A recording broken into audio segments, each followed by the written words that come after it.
कि जिनसे अब तक हम अनजान थे।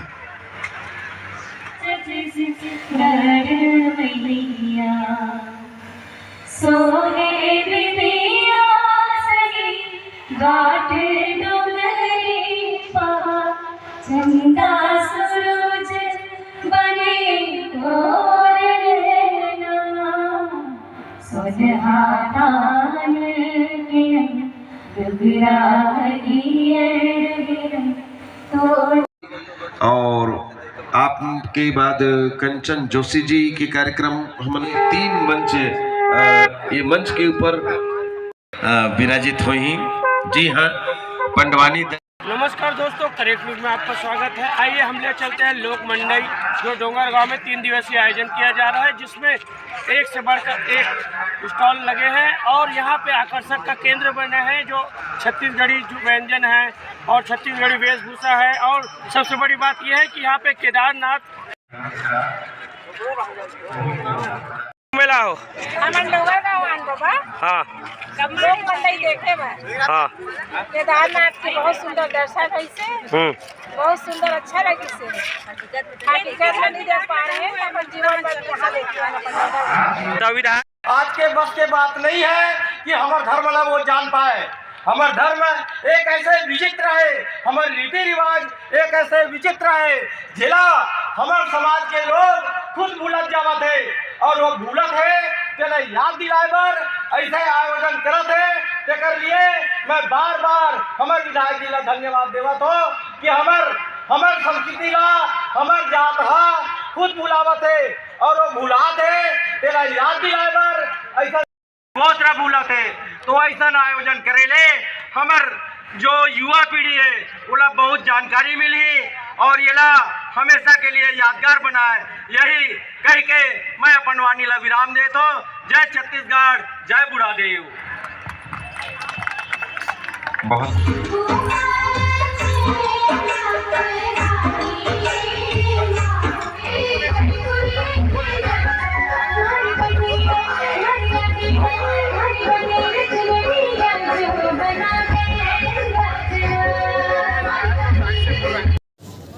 लोक मंडई के आयोजन करता हमारे क्षेत्र के सम्माननीय लोकप्रिय विधायक माननीय श्री दलेश्वर भैया और ओकर धर्मपत्नी जयश्री साहू जी। ओम नमः शिवाय।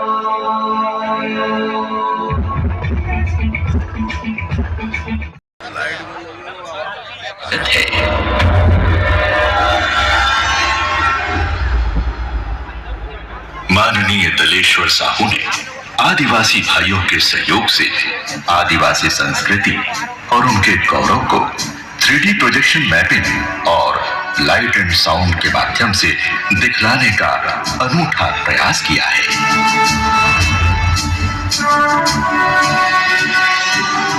इस बार हम अपने इतिहास पुरुषों के पराक्रम और उस काल की महत्वपूर्ण घटनाओं के बारे में जानेंगे। माननीय मुख्यमंत्री श्री भूपेश बघेल के कला प्रेम और बहुत ही सहजता के साथ छत्तीसगढ़ में अंतर्राष्ट्रीय आदिवासी महोत्सव का आयोजन और विश्व आदिवासी दिवस का अवकाश प्रारंभ किया है। इसके साथ साथ आदिवासियों के जीविकोपार्जन के सारे प्रबंध किए हैं। छत्तीसगढ़ की पावन धरा अनेक क्रांतिकारियों और समाज सुधारकों के योगदान की साक्षी रही है, जिन्होंने अपना संपूर्ण जीवन मातृभूमि की रक्षा और जन जन के कल्याण के लिए समर्पित कर दिया। इतिहास के पन्नों में ऐसे अनेक नामी और गुमनामी शूरवीरों की गाथाएं दर्ज हैं, जिन्होंने अनेक कष्टों का सामना करके राष्ट्र की रक्षा के लिए अपने प्राणों की आहुतियां दी हैं।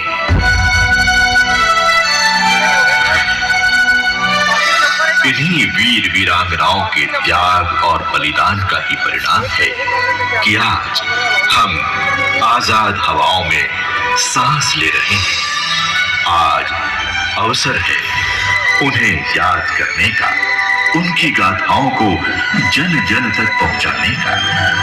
तो चलिए याद करते हैं हमारे गौरव देव का प्राचीन मंदिर, जिसे 11वीं शताब्दी में नागवंशी राजा गोपाल देव ने बनवाया था। ये मंदिर अपनी स्थापत्य कला और मूर्तियों के शिल्प के लिए काफी प्रसिद्ध है। पूरे भारत में उसकी आत्मा या कहें हृदय में बसा अपना छत्तीसगढ़।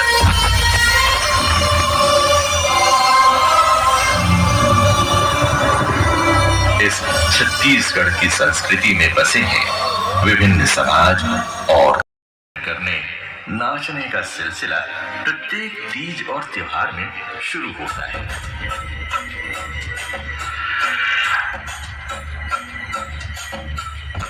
टुंडा मुंडा और कुंडा तीनों संस्कार सभी के लिए आवश्यक हैं। गोंडी भाषा में इस धरती को सिंगार दीप या गंडो दीप कहा जाता है।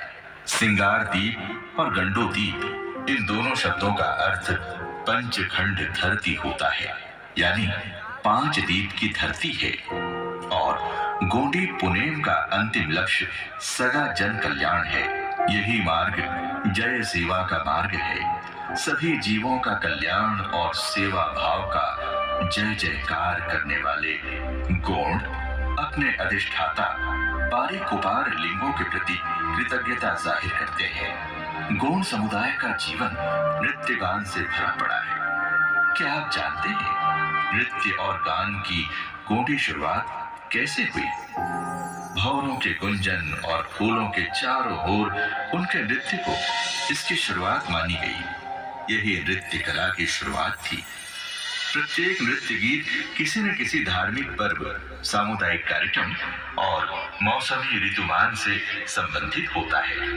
गोंडी नृत्य में जिन वाद्यों का उपयोग होता है उनमें सुरबाजा, ततबाजा, कीकरी, ढोसी, किंदरी, डोमेर, निशान, गोगा, तुड़ुम, ढोल, परांग, मांदर, पिटोरका, टिंडोरी, घुनहारी, कटवा किंग, चिटकुला और मंजीरा प्रमुख वाद्य हैं। बहरहाल हम गोंड समाज की महान विभूतियों पर नजर डालते हैं। डोंगर गांव के जमींदार सेवता भाइयों अनंत सिंह और भंवर सिंह ने किया। उनके साथ डोंगर गांव सहित डोंगर गांव परगने में शामिल सभी ग्रामों के किसान शामिल हो गए। अंग्रेजी हुकूमत के खिलाफ खुले विद्रोह का बिगुल फूंक दिया गया। विद्रोह आग की तरह फैलने लगा और सेवता टोला जिसका प्रमुख केंद्र हो गया। डोंगर गांव के जमींदार भाइयों के नेतृत्व में ग्रामीण मैदाने जंग में कूद पड़े। सभी का एक ही नारा था, कोई किसान लगान नहीं देगा, नहीं देगा, नहीं देगा। हमारी जमीन, हमारा जंगल, हमारा रहेगा, हमारा रहेगा। नागपुर राज दरबार में अंग्रेजी हुकूमत डोंगर गांव के इस विद्रोह से तिलमिला गई और गोंड जमींदार भाइयों और डोंगर गांव की उनकी योद्धा सेना के विरुद्ध सशस्त्र संघर्ष का फैसला लिया गया। छत्तीसगढ़ में पॉलिटिकल एजेंट रहे British officer sir E.A. Brett अपने report the feudatory states of Chhattisgarh में लिखते हैं, the zamindar of Dongargaon and his brother revolts against Nagpur raja, यानी डोंगर गांव के जमींदार भाइयों ने नागपुर राजा के विरुद्ध विद्रोह कर दिया।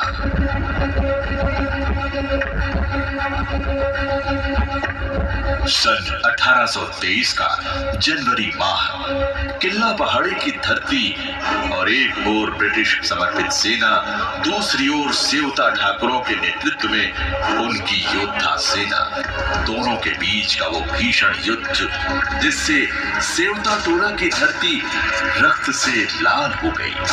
बंदूकों और अन्य हथियारों के आगे आदिवासी योद्धा तीर कमान, भाला, तलवार और देसी हथियारों से लड़ते रहे और अंततः गरीब जनता की हक की लड़ाई लड़ते लड़ते शहीद हो गए। टोला के वीर जांबाज योद्धाओं को आज नमन करते हैं।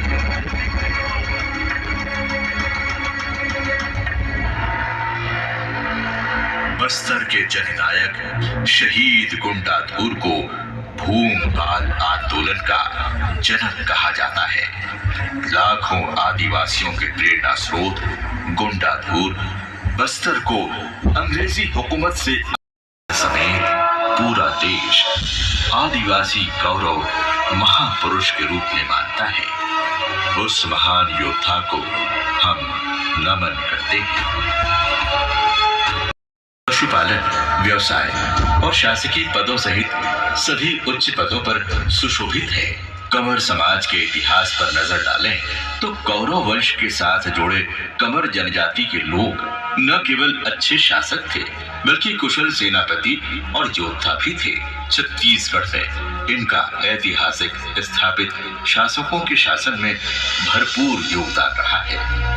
अपने सादगीपूर्ण पहनावे, जिसमें महिलाओं द्वारा दाहिने कंधे से अलगा लेना और सूता पहनना अलग पहचान है। बार त्योहार और बार नृत्य कंवर जनजाति की देन मानी जाती है। कंवर के प्रमुख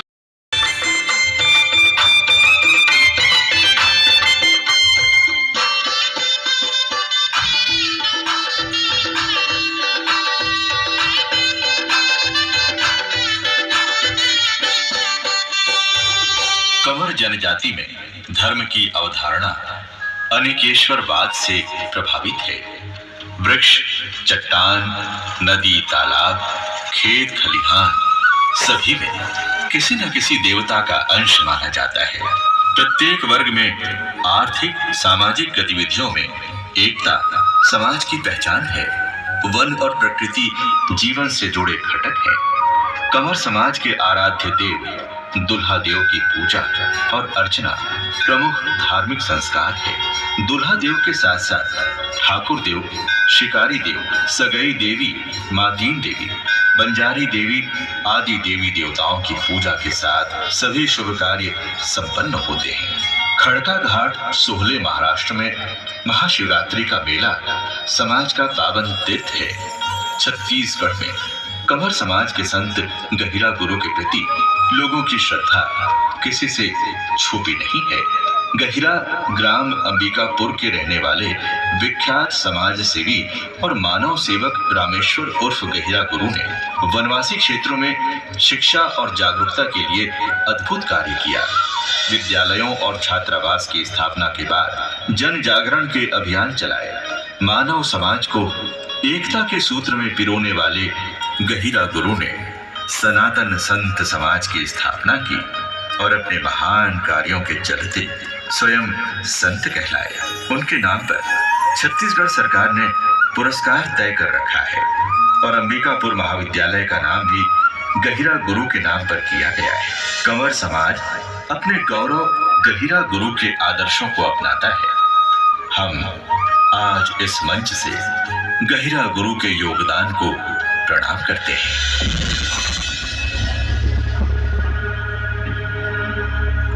वीर श्रद्धांजलि देते हैं।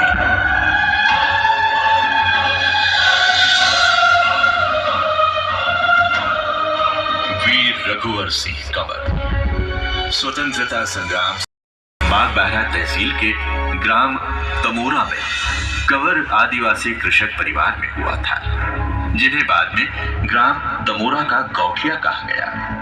पूरे देश में सत्याग्रह के दौर में 12 सितंबर 1930 को महासमुंद क्षेत्र का जंगल सत्याग्रह रघुवर सिंह कंवर के नेतृत्व में ग्राम तमोरा में किया गया। जंगल कानून के विरोध में उतरे ग्रामीणों को ब्रिटिश पुलिस के डंडे का शिकार होना पड़ा और रघुवर सिंह को गिरफ्तार कर केंद्रीय कारागार रायपुर में 113 दिन जेल में रखा गया।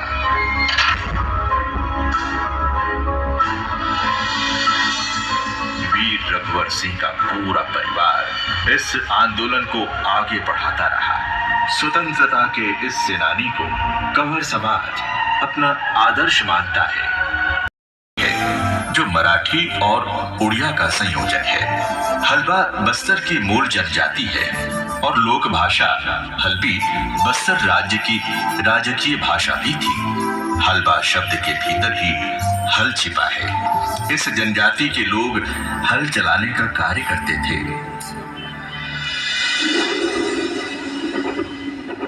बड़े डोंगर, जो कि उत्तर बस्तर में विद्यमान है, प्राचीन बस्तर की राजधानी हुआ करती थी और बड़े डोंगर को हल्बा समाज का मुख्यालय माना जाता है। बड़े डोंगर के मंदिर के पुजारी हो या राजा का राज तिलक करने वाले रश्मि, सब कुछ हल्बा लोगों के हाथों में होता था। बस्तर दशहरा में राज कालबान बंदूक हल्बा लोग धारण करते हैं और बस्तर दशहरा निर्विघ्न संपन्न हो, इसके लिए हल्बा जाति का सदस्य ही जोगी बनकर 9 दिनों तक उपवास करके योग साधना में लीन रहता है। हल्बा जाति के लोग बस्तर से आगे बढ़कर सर्वत्र निवासरत हो गए हैं। हल्बा संस्कृति के भीतर विविधताओं के कारण सामाजिक संरचना मजबूत है। प्रकृति से जुड़े रहने के कारण प्रत्येक त्योहार में प्रकृति के परिवर्तन की झलक है। हल्बा नृत्यों में रीलो नृत्य, कर्मा और सुआ नृत्य पसंदीदा नृत्य है।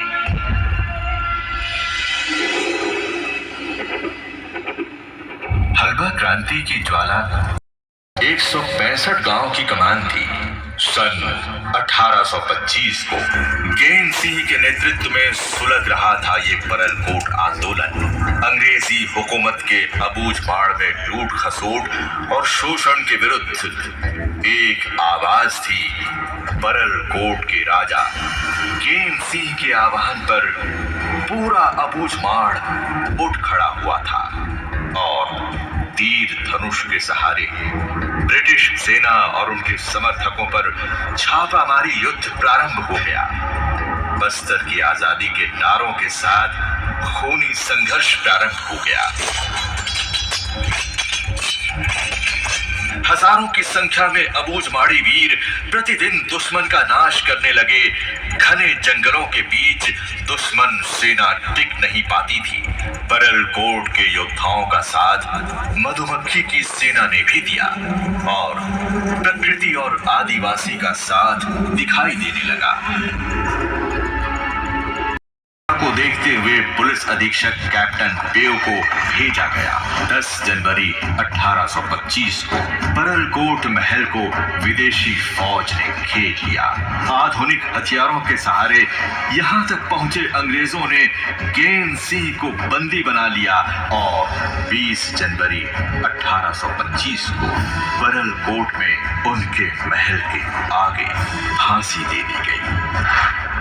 हल्बा क्रांति का बेमिसाल उदाहरण प्रस्तुत कर वीर गेंद सिंह वीर गति को प्राप्त हुए। साहस और वीरता को स्वतंत्रता संग्राम की मिसाल माना गया। आज हम उनकी शहादत को याद करते हैं और हल्बा समाज 20 जनवरी को उनके शहीद दिवस को शक्ति दिवस के रूप में मनाता है।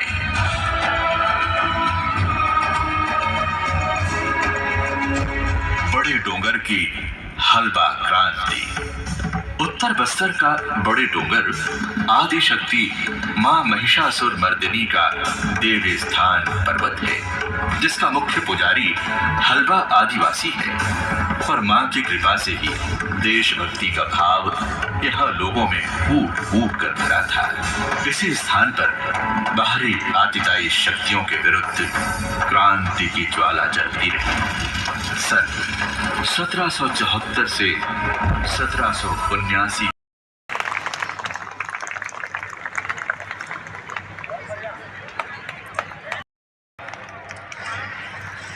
ये एक ऐसा इतिहास जो अब तक हमसे ओझल था, या कहें कि जिनसे अब तक हम अनजान थे। तो को महसूस किया मुझे लगता है कि आज भी उनकी जो तीरंदाजी का अपना अंदाज है, उनके जो अपने पारंपरिक परिधान के साथ उनके जो पारंपरिक आयुध हैं, उनके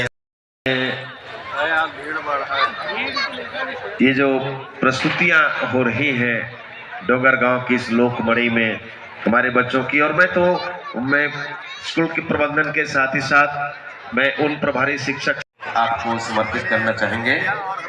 और जो दल हमारे मंच पर नहीं है और बहुत दिल से इसमें लोग शिरकत करते हैं और आते हैं अपने अपने, क्योंकि ये लोकमणि का गरिमा जो है हम लोग पूरा कोशिश करते हैं कि पूरे परिवार और फैमिली देखें, और उस गरिमा को बनाए रखने के लिए हम लोग बहुत गंभीरता रहते हैं इस मामले को लेकर। कलाकारों की जो सिलेक्शन है हम लोग बहुत सोच समझ के करते हैं, तो निश्चित रूप से बहुत अच्छा एंजॉय करेंगे और लोग आएंगे। और थोड़ा से आप 9 या 10 बजे के बाद देखेंगे तो शायद मुझे लगेगा कि आपको आने और जाने में बहुत तकलीफ। Thank you. ठीक, कोरोना के बाद एक बार फिर लोकमणि हम लोग बहुत इंतज़ार कर रहे थे और बढ़िया मौका मिला है, और इस मौके को हमारे साथियों के माध्यम से अच्छा करने का प्रयास रहा है। और मुझे ऐसा लगता है कि निश्चित रूप से आज पहला शुरुआत है, थोड़ा से ऊंचा नीचा हुआ है। हम लोग आगे और जो कल का होगा वो निश्चित रूप से हम अच्छा कर लेंगे। लोकमणि विगत कई वर्षों से आप लोग तो देखते आ रहे हैं, हमारे जितने भी यहाँ से वर्क में काम करने वाले को अनुभव है जी। पर इस साल थोड़ा से हम लोग नया करने का प्रयास किए हैं, पता नहीं कितना सफल होगा, क्या होगा। सोच बनाना और उसको धरातल पे लाना हम लोगों के लिए थोड़ा चुनौती रहता है। जैसे मैंने अभी कहा कि एक प्रोजेक्शन मैपिंग आदिवासी जनजातियों के वीर सपूतों के बारे में हमने थोड़ा सा प्रयास किया है, और कितना सफल होगा वो 8:30 में पता चलेगा जी। मुझे विश्वास है कि हमारे पुणे के लोग जो आए हुए हैं बहुत मेहनत करते थे, एक हफ्ता से यहाँ उनकी टीम आई हुई है, और हम लोगों के स्क्रिप्ट में उनने एक 3D प्रोजेक्शन के माध्यम से उनने थोड़ा अच्छा करने का प्रयास हम लोग लगन से किए हैं। और हम लोग एक मटेरियल कलेक्शन भी किए हैं आदिवासी भाइयों से, और कि वो उनसे रह जाए और हमारे से छूटे ना। पर चूँकि 28 मिनट में 3 जातियों को हमने लिया है, तो मैं चाहता हूँ, मेरा विश्वास है कि वो अच्छा सार्थक होगा। बधाई हो, बधाई हो, बधाई हो।